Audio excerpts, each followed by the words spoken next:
Welcome to the Writing Black Joy podcast, where we celebrate the joyful narratives of the Black creatives writing their names on the pages of history and on our hearts.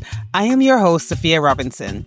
Here, you'll find conversations with amazing Black creatives, learn more about their projects and the joy that they're bringing into the world, find inspiration for your own creative ventures, and dive deep into the topics that shape our narratives. The guests on this podcast are all sorts of creatives, from writers of fiction and nonfiction to playwrights and actors, visual artists, podcasters, and so much more who are bringing joy to their narratives. So, if you are a writer, a creative, or a lover of the arts, or you simply want to hear some good conversations, keep on listening and welcome to the show. And before we dive into our episode, here is one of our lovely listeners sharing their answer from the lightning round.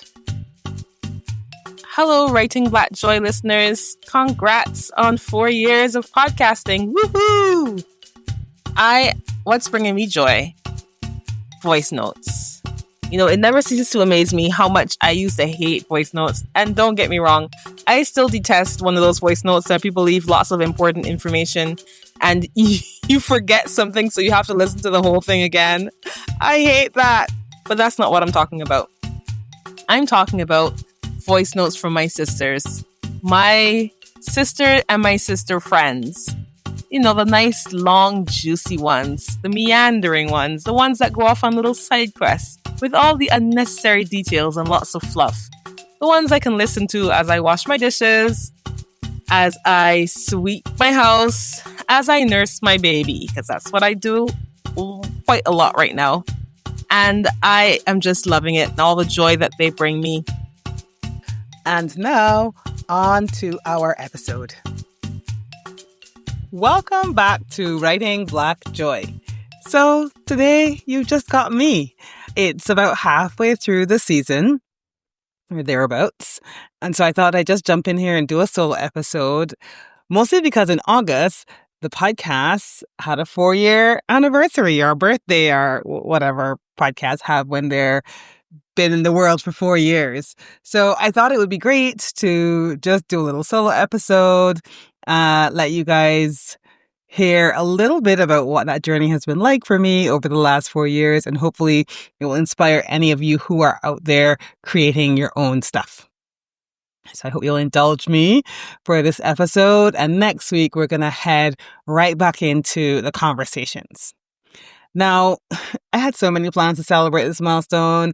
I'm not even going to lie, but honestly, the last few months have just been so overwhelming on a personal note that I just wanted to put my energy into releasing the season. And so any of the plans I had for the podcast, I will have to work on later on in the year. However, I did not want the occasion to pass without being able to celebrate. And so I thought I'm going to bring the solo episode in with some of the lessons that I have learned in the last 4 years of the podcast. Those of you who knew me before I did the podcast know that I am a blogger. I celebrated 8 years of blogging earlier this year. And when I started that blog, I was writing life lessons. Love writing life lessons. So I thought I'll do a few lessons of a few things that I've learned in the last 4 years of having this podcast. So, in no particular order, let's go. Lesson number 1 is say yes to yourself. Now, when I started this podcast, I kind of had a whole different project in mind. And, you know, maybe one day I'll get back to that. Who knows? But the idea at the heart of it was the same, which was to shine a spotlight on Black creatives and their joyful work. And as part of that project, I decided I was going to interview 10 creatives that I already knew just to kind of get that first season under my belt. And part of the reason I did that is because I've done a few creative projects now, and I know that the best way to really get clarity on how it will run is to actually do it. Right?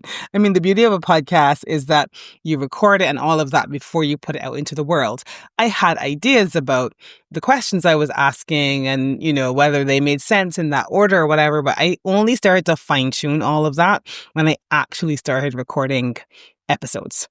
So I knew that I would need to just get that first season underway. And I decided to do that basically with some people that I already knew, some creators that I already knew, that I could easily reach out to, who wouldn't necessarily want to know how many episodes have you already done? How big is your audience? Although in all fairness, no one has ever asked me that. But anyhow, that's beside the point. So that first season, I went with 10 people that I already knew, which was awesome. But I always had a dream to reach out to people who were beyond my circle for future seasons of whatever it turned out to be. And I started making a list of dream podcast guests even then. Then I just sat and I stared at this list. I didn't actually reach out to any of them because the truth is I hate rejection. But I have a friend who's a really big believer in asking for what you want. And she really inspired me around the same time that I started this podcast to ask for what I wanted. And when I started doing that, I started this thing I had called Ask for What You Want Wednesday, which I'm going to be bringing back in the next year or so because it was so fun. But what I noticed very quickly as I started asking for what I wanted is that before I can ask anyone else to say yes to me, I need to say yes to myself.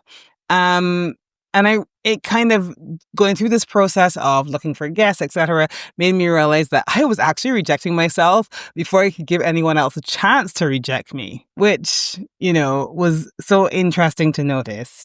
So I decided to start reaching out to some of the dream guests from the podcast. Did I hear back from everyone? No. But I will tell you, I heard back from many of them who said yes. And they were also excited that I asked. So once I said yes to myself, others started saying yes to me. So that was lesson 1, say yes to yourself. Lesson number 2 is lean into your own truth. Now, every season of this podcast has had its own themes. And the funny thing is, I've never actually decided the theme before I started recording it. Instead, the theme emerges through the conversations that I have, and this season was no exception. One theme that emerged as I've been having conversations with the guests this season was the theme of truth. And not just truth, but sort of ideas around what is truth, what is our truth, and how do we lean into that truth. And so this is actually one of the lessons I've learned as I've done this podcast over the last 4 years. And it is that I need to lean into my own truth, which I have done throughout the process of having this podcast over the last 4 years, even though sometimes I fight myself on it, right? So some of the truths that I've leaned into for myself happened when I decided I was going to create a seasonal podcast, even though I had a lot of advice around what a terrible idea that was. I had my own reasons for wanting the podcast to be seasonal, including the fact that I'm actually a very seasonal creative, but also bandwidth. I have, a full-time job, a part-time job, family, friends. I wanted to be able to, when I'm committed to the season of the podcast, be committed to it and then be able to sort of put a good product out and then do that ever so often. And I just leaned into that. In addition, as I said earlier, I'm a very seasonal creative and I really leaned into my own seasonal nature. And I'm going to be doing that more just in my ordinary life, in my creative life over the next couple of years, just leaning really heavily into that seasonal nature. Hopefully I'll share a bit more on that in a different forum. Leaning into my own truth also came into play when it came to reaching out and getting guests. As I said, I have my list of dream guests. I would reach out to them. But outside of that, I don't really have a very systematized way of getting guests. I had a friend say to me a few months ago, you need to systematize this. You need to find a different way of getting guests and, go to AI and find the podcast that you blah, blah, blah. Like she had all these ways to do it. And I'm just like, yeah, I'm not doing that. And the truth is, every single season, something happens I like to call podcast magic, which basically means every season guests either reach out to me or my dream guests say yes, or I manage to meet people who I think, oh, you'd be the perfect guest. And it's always the exact number of people I need for the season, every single season. So I like to go with podcast magic. That's me really leaning into my truth.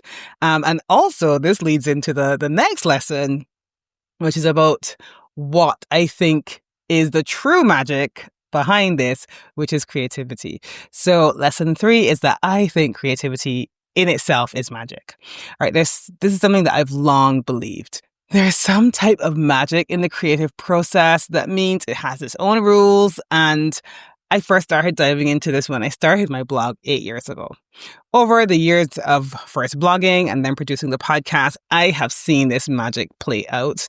I've even discussed it with several guests in the season, and I love it. I don't no longer fight against it. I no longer try to explain it to anyone. I don't even try to understand it, or it would not be magic.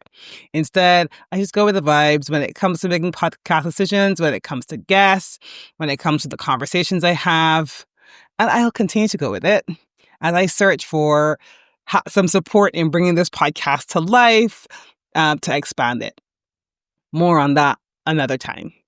All right. Lastly, the last lesson, the fourth lesson, I would say, not the last lesson, the fourth lesson is to start before you're ready. Now, I don't even know what it means to be ready anymore. I used to think I knew. It was this feeling I would get and I would feel confident and energized and excited. No. Now I know I have to start long before any of those feelings come, and that actually the act of starting is what brings those feelings to life. Right? So it doesn't make any sense. If I waited until I was ready to start this podcast, I probably would never have started it. But starting it made me feel ready. And so I would go with start before you're ready. All right.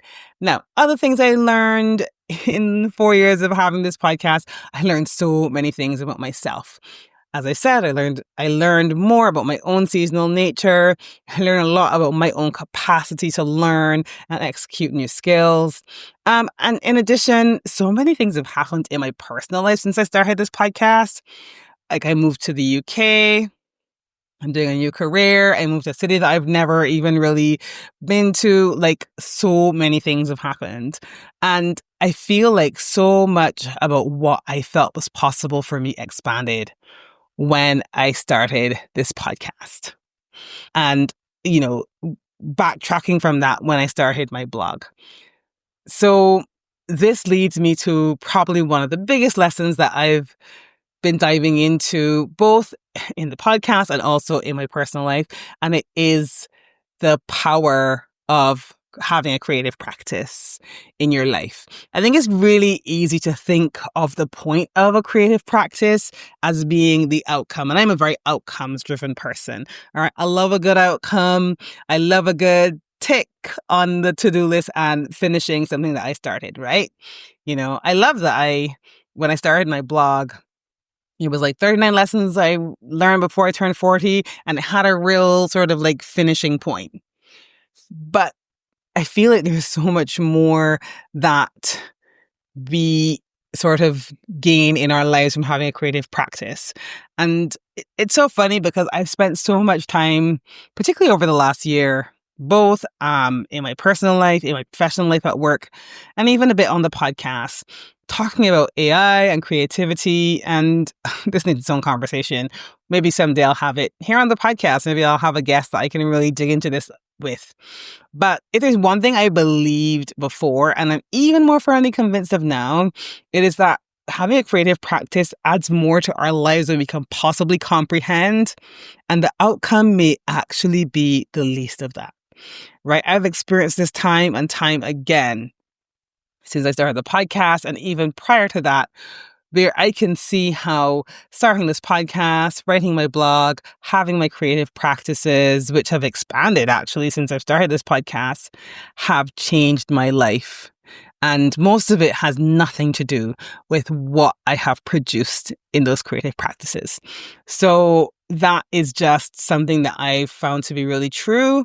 And I'll be thinking about more as time progresses. On that note, I actually very recently wrote a blog post about how I even changed my sort of opinion around this podcast when I decided to treat it as art. So if you want to read that, I'll drop the link in the show notes. But that was a really good sort of turning point for me recently as well. So there you have it. Many lessons that I have learned since I started this podcast. I've really loved having conversations about everything in the last 4 years, about joy, creativity, resilience, wellness, travel, running, theater, reinvention, rebellion, journaling, beauty, education, and so much more. And if there's one thing I'm sure of right now, it's not over yet. I have so many more things planned for the podcast, and I can't wait to share them with you. Just first, let's get this season completed. I've had some amazing guests thus far, and the guests coming up in the second half of the season are just as amazing. In the meantime, I hope that you've enjoyed the season thus far. Continue to enjoy it, and I wish you joy. Now, if you want to leave me a voice note and possibly be featured on a future episode of the podcast, go over to www.writingblackjoy.com. So one of the things that's happened in the last 4 years in the podcast, well, I can't say one of the things. The podcast has undergone a number of changes in the last 4 years. And one thing that was fun to kind of bring in is the lightning round, which I've brought into the last few seasons. So I love it when my guests tell me about the things that they dread, but they're always happy that they did afterwards, or the things that always make them laugh, what they're dreaming about, and of course, what is bringing them joy right now. So if you head over to www.writingblackjoy.com and leave me a voice note answering one of those questions. In addition, hit subscribe on your favorite podcast player and share it with a friend. All right, on to the second half of the season. And until next time, I send you big love. Thank you for joining us today. You can find out more about our guests in the show notes below. And don't forget to hit subscribe and share this episode with a friend. Until next time, I send you big love.